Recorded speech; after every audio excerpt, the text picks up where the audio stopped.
तो गुरु, आज की कहानी में आप देखने वाले हो एक ऐसी लड़की को जो कि अपने पति की ठुकाई से बिल्कुल भी खुश नहीं है और इसी के चलते हुए वह लड़की एक प्रोस्टिट्यूट औरत बन जाती है और सभी से 500-500 रुपए में अपनी ठुकाई करवा के आनंद लेती है। और गुरु, हद तो तब हो जाती है जब उसका ही हस्बैंड उसकी लेने आता है, वो भी पैसे देकर।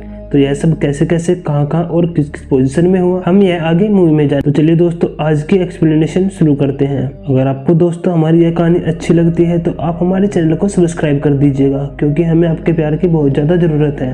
तो मूवी की शुरुआत में हम एक लड़की को देखते हैं जिसका नाम निक्की होता है। निक्की इंटरनेट पर कुछ देख रही होती है और उसे देखकर वह अपनी गुज्जा को तसल्ली दे रही होती है। इतने में ही उसके हस्बैंड रोए की कॉल आ जाती है। निक्की अपने हस्बैंड को घर आने को बोलती है और उसे साथ में चॉकलेट फ्लेवर लाने को भी कहती है, क्योंकि मियां खलीफा की वीडियो देखने के कारण उसकी लाल गुजिया गीली हो चुकी है। लेकिन रोय उसे ऐसा करने से मना कर देता है। इसके बाद निक्की जब अगली सुबह सोकर उठती है तो उसकी गुजिया फिर से गीली हो जाती है और वह जैक के हथियार को ही अपने हाथों से सहलाने लगती है। पर वो यहाँ पर ठहरा स्ट्रिक्ट लोंडा, वह उसकी बिल्कुल भी लेना ही नहीं चाहता और इसी के चलते हुए वह दूसरी तरफ को मुंह करके सो जाता है।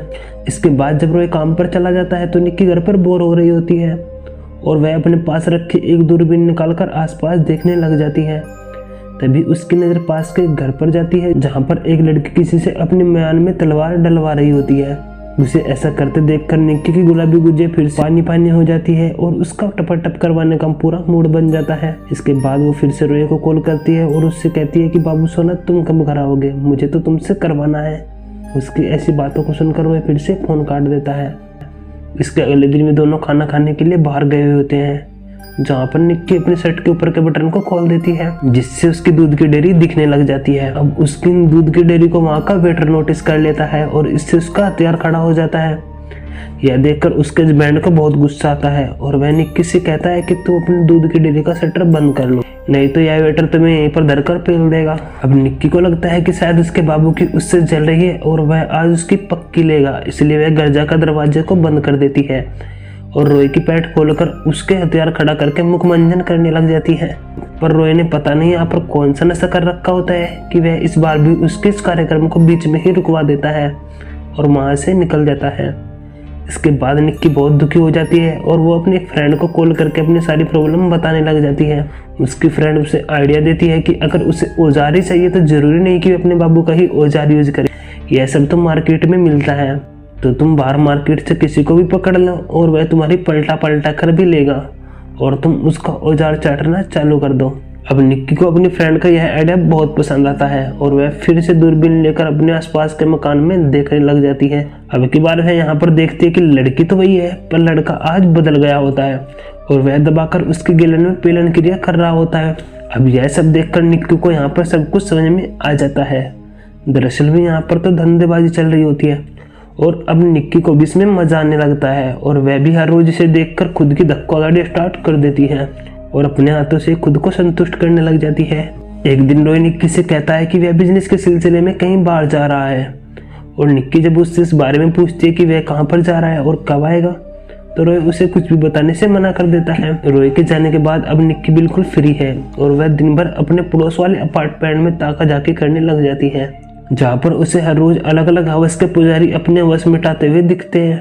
अब हर रोज निक्की अपनी गुलाबी गुज्जे को अपने ही हाथों से संतुष्ट करने लग जाती है, क्योंकि उसका पति तो उसकी बिल्कुल भी नहीं लेता। और इसके बाद निक्की एक दिन बार में होती है जहाँ पर उसकी मुलाकात एक ईवा नाम की लड़की से हो जाती है। दरअसल में ईवा ही वह लड़की होती है जिसकी उसके कमरे के सामने हर रोज ठुकाई होती थी। अब निक्की उसे यहाँ पर पहचान लेती है और थोड़ी सी बातें करके उसे अपनी फ्रेंड बना लेती है। इसके कुछ दिन बाद रोय भी वापस घर आ जाता है। अब निक्की की बिल्ली तो यहाँ पर पहले से लाल हो चुकी थी और वह अपने बाबू को देना भी चाहती थी, पर उसका बाबू तो उसे इग्नोर कर देता है और सोने के लिए कमरे में चला जाता है। रोय की इस हरकत को देखकर निक्की को बहुत बुरा लगता है, पर वह घंटा उसका कुछ भी नहीं उखाड़ पाती। और उसके दूसरी रात निक्की फिर से दूरबीन लगाकर ईवा वाले कमरे में उसकी ठुकाई देख रही होती है, तो वह देखती है कि उसे ठोकने वाला कोई और नहीं बल्कि उसका ही हस्बैंड रोय है। अब रोय को ऐसा करते देखकर निक्की की झाड़ियों में आग लग जाती है और वह तुरंत ही दौड़ते दौड़ते ईवा के कमरे पर चली जाती है ताकि वह अपने पति को रंगे हाथों से पकड़ सके। बट अनफॉर्चुनेटली जैसे ही वह वहाँ पर पहुँचती है तो उसे पता चलता है कि उसका बाबू तो पहले ही ईवा की लेकर वहाँ से जा चुका है अब ऐसा सुनकर उसे बहुत बुरा लगता है और वह ईवा से कहती है कि तुम उसके पति को मत बताना कि यह बात मुझे पता चल गई है और तुम उससे लगातार ठुकाई करवाती रहना और अपनी कमाई जारी रखना। अब निक्की वापस अपने घर आ जाती है और पूरा दिन अपने हाथों से अपनी हाथ गाड़ी को चला रही होती है। अब निक्की को इस बात को याद करके बहुत गुस्सा आ रहा होता है और वह अगले दिन ईवा के पास पहुंच जाती है और ईवा से इस व्यापार के बारे में पूछने लगती है, क्योंकि वे उसने डिसाइड कर लिया है कि जैसे इसका बाबू हर रोज अलग अलग लड़कियों की गुलाबी गुजर चाटता है, वह भी हर रोज नए नए लड़कों से अपनी ठुकाई करवाती रहेगी और इसके बदले उसे बहुत सारे पैसे भी मिलेंगे।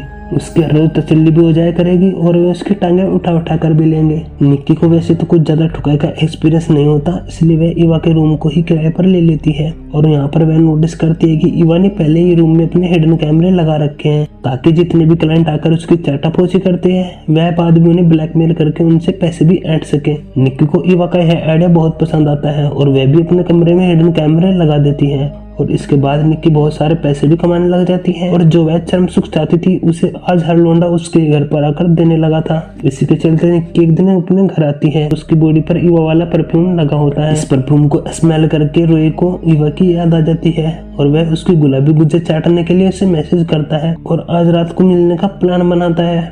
यहाँ पर हम देखते हैं कि यह फोन ईवा के पास नहीं बल्कि निक्की के ही पास होता है और निक्की भी यहाँ पर उसे मिलने के लिए मैसेज कर देती है। उस रात जब रोए ईवा की लेने के लिए जाता है तो निक्की बहुत ही चालाकी से अपने तजुर्बे का इस्तेमाल करते हुए उसकी आंखों पर पट्टी बांध देती है और इधर रोए को लग रहा था कि शायद वह ईवा की ही ले रहा है, बट उस घंटा लाल चमन चूते को यह नहीं पता था कि वह अपने बाबू की ही ले रहा है, वो भी पैसे देकर। तो इस तरह से रोए निक्की को वहाँ पर पहचान नहीं पाता और वहाँ से चला जाता है। इसके अगले सीन में हम देखते हैं कि रोए ने अपने घर पर अपने फ्रेंड की एक पार्टी रखी है और उसी पार्टी के दौरान निक्की की रोए के एक फ्रेंड पर नीयत खराब हो जाती है और वह उसे खोपचे में ले जाकर अपनी धक्का गाड़ी स्टार्ट कर देती है। रोए का फ्रेंड भी निक्की की खुदाई करने में इंटरेस्टेड था तो वह भी उसकी भूख दबाकर तसल्ली के साथ लेता है और जब निक्की उससे अपनी खुदाई का पेमेंट मांगती है तो वह उसे बदले में एक महंगी घड़ी दे देता है। पार्टी खत्म होने के बाद रोए अगले दिन फिर से एक बार ईवा के लेने के लिए उसे मैसेज करता है, बट इस बार भी पहले की तरह वह फोन निक्की के पास होता है और निक्की से रिप्लाई करती है और आज रात उसे एक स्पेशल सरप्राइज देने की बात करती है। ईवा का ऐसा मैसेज देखकर रोए को बहुत अच्छा लगता है और वह सोचता है कि शायद उसे आज बहुत ज्यादा मजा आने वाला है और रात को जब वह ईवा के रूम पर जाता है तो वह देखता है कि वहाँ पर ईवा नहीं बल्कि उसकी वाइफ निक्की है। निक्की को वहाँ पर देखकर उसके गोटे सुलग जाते हैं और वह उसे वहीं पर मारने पीटने लगता है। जब वह निक्की से पूछता है कि तुम यहाँ क्या कर रही हो तो वह उसे बताती है कि जब तुम हर रोज अलग अलग लड़कियों को बजा सकते हो तो मैं भी अपना तबला किसी और से बजवा सकती हूँ और आज तक तुमने इतनी लड़कियों की गुलाबी गुज्जर नहीं चाटी होगी जितना कि मेरे कोई ऐसे लड़के पानी निकाल चुके हैं। अब यह सुनकर रोए की झाड़ियों में आग लग जाती है और उसे वहीं पर मारने पीटने लगता है। उनकी बड़ी चालाकी से उसे नीचे गिरा देती है और उसके गले पर चाकू रखकर बोलती है कि मुझे तुमसे डिवोर्स चाहिए और तुम्हारी प्रॉपर्टी भी चाहिए। अब रोए के एल लग चुके हैं और वह वहाँ से चला जाता है। अगले दिन निक्की रोए को फोन करके बोलती है कि वह अपने सभी क्लाइंट का डाटा इंटरनेट पर पब्लिश कर रही है क्योंकि वे सभी तुम्हारी तरह अपने घर वालों को धोखा दे रहे हैं और इसके बाद वह उन सभी वीडियो को नेट पर पब्लिश कर देती है। इससे उसके सभी क्लाइंट का पर्दाफाश हो जाता है और उनकी फैमिली भी खराब हो जाती है। एक बंदा तो इतने सदमे में चला जाता है कि वह निक्की के सामने जाकर खुद को गोली से शूट कर लेता है। इससे उसकी मौके पर ही मौत हो जाती है। लेकिन निक्की को इन सब से कोई भी घंटा फर्क नहीं पड़ता क्योंकि उसे दिन भर जान से मारने के लिए फोन आते रहते हैं। अब इसके बाद निक्की को एक दिन एक क्लाइंट का मैसेज आता है और वह आज रात उसकी खुदाई का प्लान बनाता है। जिस रात वह क्लाइंट आने वाला होता है तो निक्की अपने कमरे के चारों तरफ कैमरा लगा देती है और जब वह क्लाइंट उसके कमरे पर आता है तो वह देखती है कि वह कोई लड़का नहीं बल्कि एक लड़की है।